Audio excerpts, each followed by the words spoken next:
Guys, welcome back to my channel. In today's video, I want to talk about the biggest purchases that I have made in my 20s. At the time of recording this video, I'm about a week out from my 30th birthday, and so much has happened in this last decade of life, as you can imagine. And I'm just sitting here being a little bit nostalgic, thinking about all of the things that I have purchased, some good, some not so good. So I want to go over some of those and hopefully just give you all some wisdom on money management, especially from someone who has not known how to manage her money in the past, as someone who grew up with very little and now coming into so much abundance, so much wealth due to e-commerce and selling on Amazon. I find myself in an interesting position as I look back on my financial decisions. So in this video, we're going to dive a little bit deeper and kind of talk about some of the things that I have bought. If you are interested in this video, go ahead and keep on watching. If you like it, give it a thumbs up and subscribe to the channel, and let's get right into it. So as I was thinking about these purchases, I realized that all the way up until I was about 25 years old, when I was actually making money on Amazon,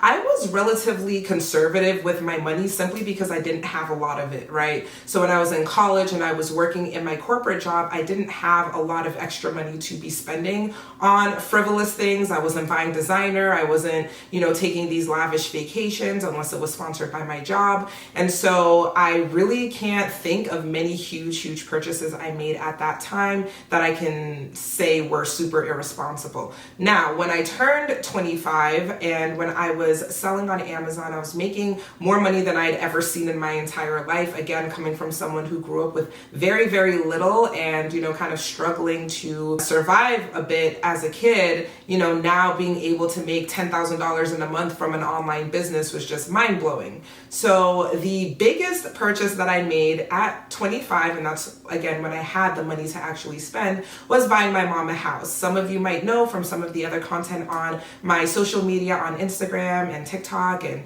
everywhere. I'm Learn with Abby, by the way, in case you want to connect with me over there. But either way, I have spent a lot of time talking about, the things I've been able to do for other people because of selling on Amazon. So buying my mom a house was my first, really big purchase. And the house wasn't even super expensive, I will say, especially now that we're in 2023 and house prices are just through the roof. Looking back, I'm very happy with that investment of purchasing, especially at an age where I didn't think it was even going to be possible for me. I never thought I'd be a homeowner at 25, and to be able to do that for my mom was a huge blessing. Either way, at that time, the house itself, I want to say, was about $200,000. The value has gone up significantly since then. Amen to appreciation.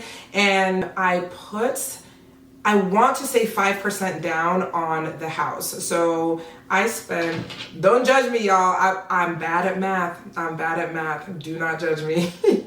5%, okay, I thought it was 10,000. I want to make sure, okay? I put about $10,000 down on the house, and that didn't include closing costs. So probably all in, with everything said and done, I spent anywhere between, I would say, $17,000 to $20,000 on purchasing that house. So that was the first big chunk of money that I spent all at once.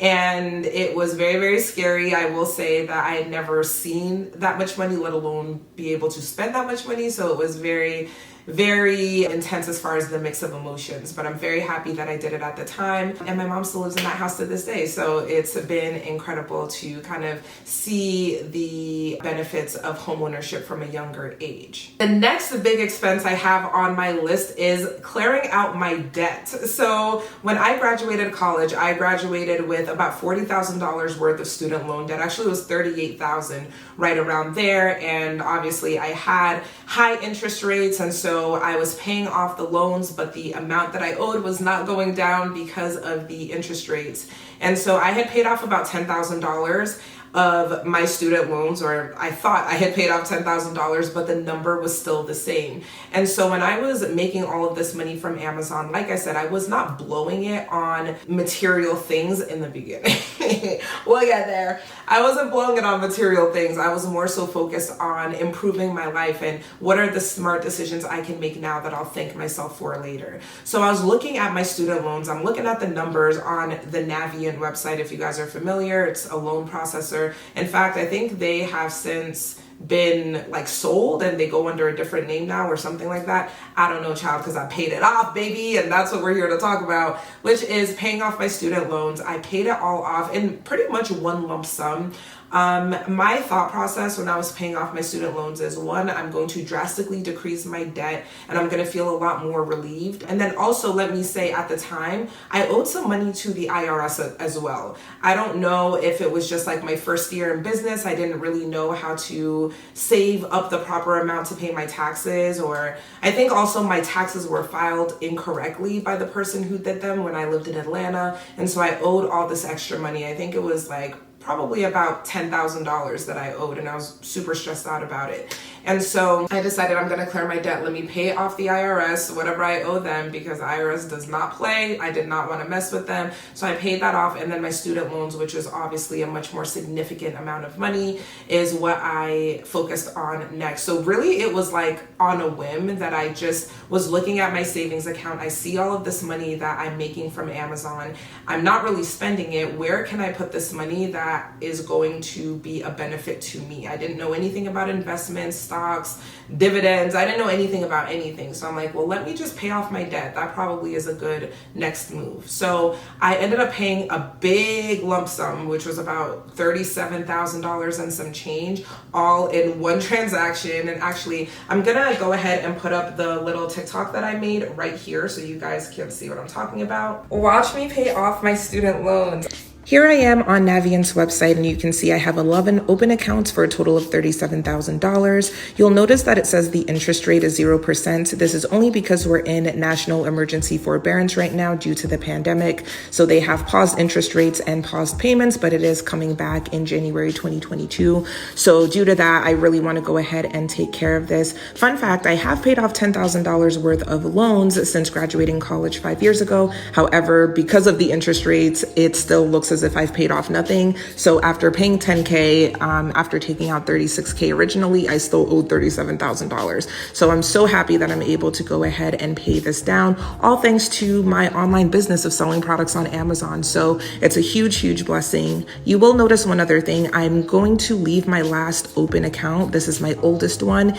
And long story short, I just want to try to protect my credit. If I pay it off, it's going to reduce my credit age and make my credit score go down. So I'll explain this in another TikTok coming up. It took 2 days for everything to get processed, and now I only owe $500. So super excited about this. So as you can see, I was extremely excited to get this paid off. And then I left one of the loans, and my whole logic behind this is I didn't want my credit score to suffer by paying off my oldest loan. So I wanted to keep that one because I got that way back when I started college, and it was helping my credit age. For those of you who don't know, your credit age is something that contributes to your credit score. So I didn't want my credit score to go down by getting rid of all of the loans. So I kept that one little last loan, which was about $500. And I actually ended up paying that off a couple weeks later. I just wanted to feel free and feel the weight lifted off my shoulders. And when I did, I felt incredible. I still feel incredible about it to this day. I don't use my degree. I graduated in 2016. I got my degree in nutritional sciences. It's a bachelor's of science. Cool, great. I'm happy that I was able to experience college. I know that is a privilege. I'm happy for some of the memories that I have from college and just, that ability to be able to find myself, see what I like, see what I'm good at, interact with new people. That was great, but I do not use that degree. So to have that $40K kind of just hanging over my head was very stressful. So I went ahead and got that taken care of. So that was $38,000. Very, very big expense, but it's something that I'm grateful for to this day, that I don't have, student loan debt to stress out about. And for the record, I do hope that they completely clear it for anyone who has it. I pray that the government does something because, owing all of that money really holds people back from being able to buy homes and to be able to further their lives, their financial goals, because they have all of this debt weighing them down for something that they signed up for when they were 17 or 18 years old. You know what I mean? So anyway, I digress, but student loans, go on 40K down the drain, okay? The next big expense I want to talk about is home renovations. So for those of you who don't know, I live in Las Vegas, and when I first moved to Las Vegas, I was living in a different home than I am now. And don't worry, we'll talk about the cost of this house because this was the most expensive thing I've ever paid for thus far, but we'll get there. Anyway, living in that house, there were certain things about it that I did not like. I had the whole entire house painted. It was like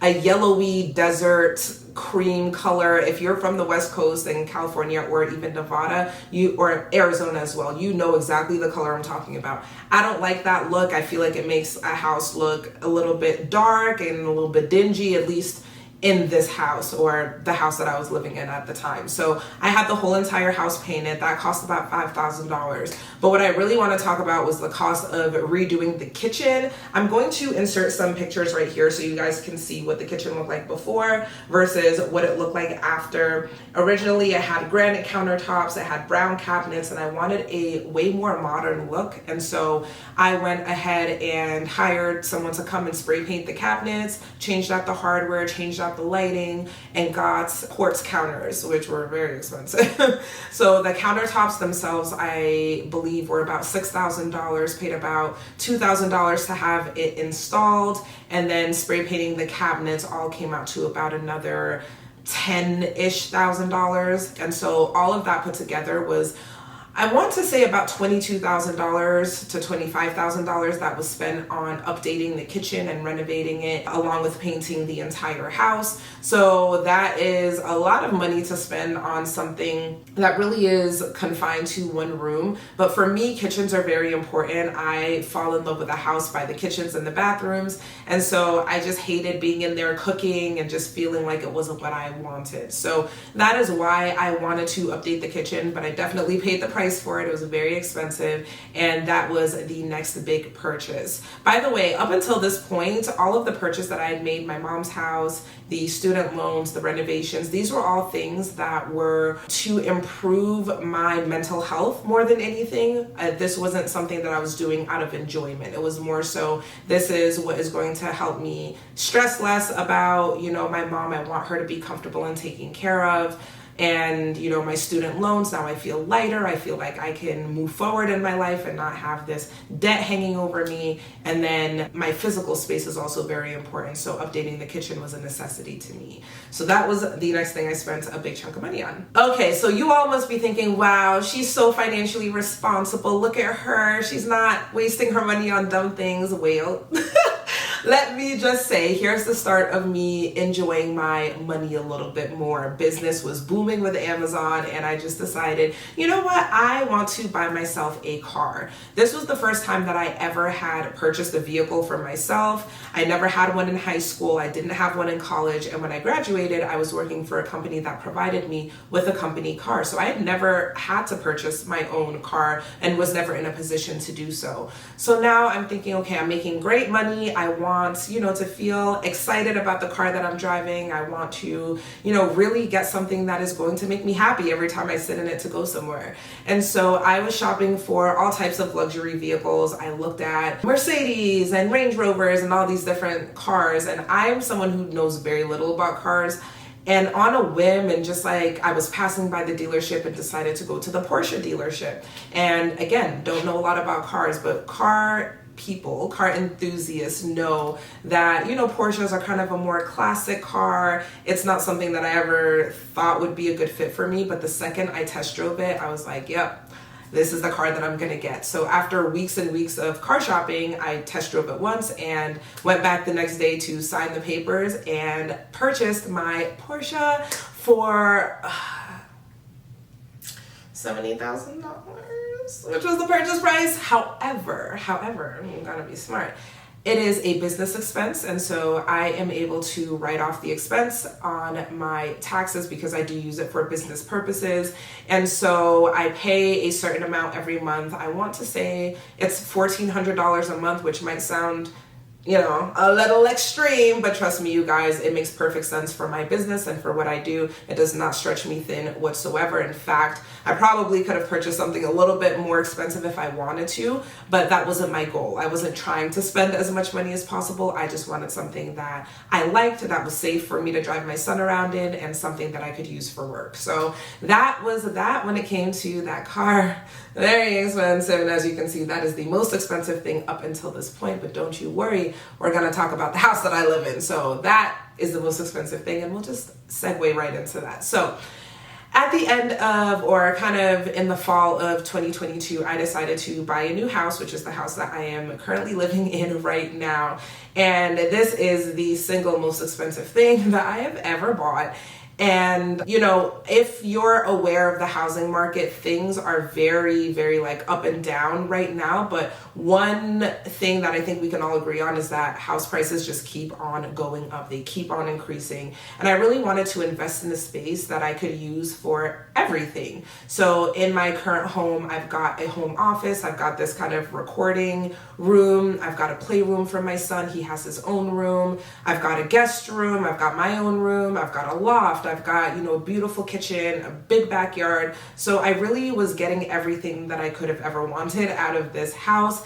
And I paid the price for it, but I do think in the long term, this is going to be a great investment. And so at the time that I purchased this home, it was pretty close to 7 figures.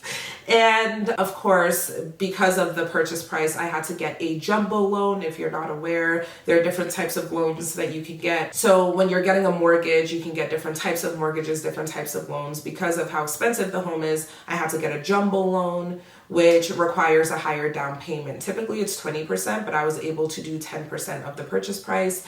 And with that being said, I put about 3% down for the earnest money deposit, which came out to close to $30,000 or so. So that alone is a big expense. The earnest money deposit is basically you just committing to buying the house. And then, of course, when it came time to close on the house and send the final wire transfer, that was $96,000. I'm going to put a screenshot up right here. Very jarring. So altogether, I spent, $125,000 or I can't do the math, but y'all get it. Well over $120,000 to purchase this home. My mortgage right now is about $5,000 a month, which I know sounds like, insane. But once again, when you're making the passive income, when you're making the money online and you can see the numbers and it's consistent, you're able to kind of invest in things that maybe cost a little bit more than what is average or what might seem reasonable for most people. So I just want to assure you guys that I did not spend money that I didn't have, or I didn't buy a home that I couldn't comfortably afford. So here we are. And really after that, we just kind of have more materialistic items. I can't sit here and say every single bag and shoe and jewelry piece that I bought. But once again, I started to become more comfortable, enjoy my newfound wealth a little bit more. I hope that doesn't sound, any type of way, but I'm just saying that I did kind of come to the realization that life is short. I worked hard to build up my business to where it is. And so I deserve to live a little bit. So I will say in 2022, I spent a lot of money on shopping. Like I said, bags is kind of my thing, shoes and all of that. For all of 2022, I spent about $30,000 on shopping. I know. I've definitely cut back significantly in 2023. And instead of spending money on items, I'm more spending it on travel. And so for this year, I've definitely spent a good chunk of money on travel. I would probably guess around $40,000 or so, just, on hotels and flights and all of that. And it's for the experiences, and I'm happy that I'm getting to see the world. I'm happy that I'm in a place that I'm able to do that. Obviously, it is expensive to be traveling 2 times a month or even sometimes 3, but either way, it is me getting to enjoy my life, and I no longer live in a scarcity mindset. It's all about abundance, and I know the money will come back. And so I think that all of that contributes to be able to be in a position to spend that kind of money on travel and whatever whatever I really want, you know, and that is a very beautiful thing. So all that being said, I don't have many regrets about how I've spent my money in the second half of my 20s. I do think that I maybe did a little bit too much with the spending on material items, the clothes, the bags and all of that. But at the end of the day, you know, we all decide what is important to us at the time. It's what I needed. It's what made me feel good. And honestly, I can't say that I regret it. I just think that you gravitate towards doing different things for your happiness in different seasons of your life. And so I'm very happy in this current season of travel and experiences and treating the people in my life. And that's a huge blessing. So with all that being said, I hope that you all enjoyed this video of me kind of talking about how I've spent my money in my 20s, and hopefully that gives you a little bit of encouragement or inspiration, and just know that you can do anything that you put your mind to. So don't let any limiting beliefs stop you from starting a business if that's what you want to do, or living your best life. You can do anything that you desire and put your mind to. So I hope you guys enjoyed this video. Again, I really appreciate you being here, and I'll see you guys in the next one. Bye.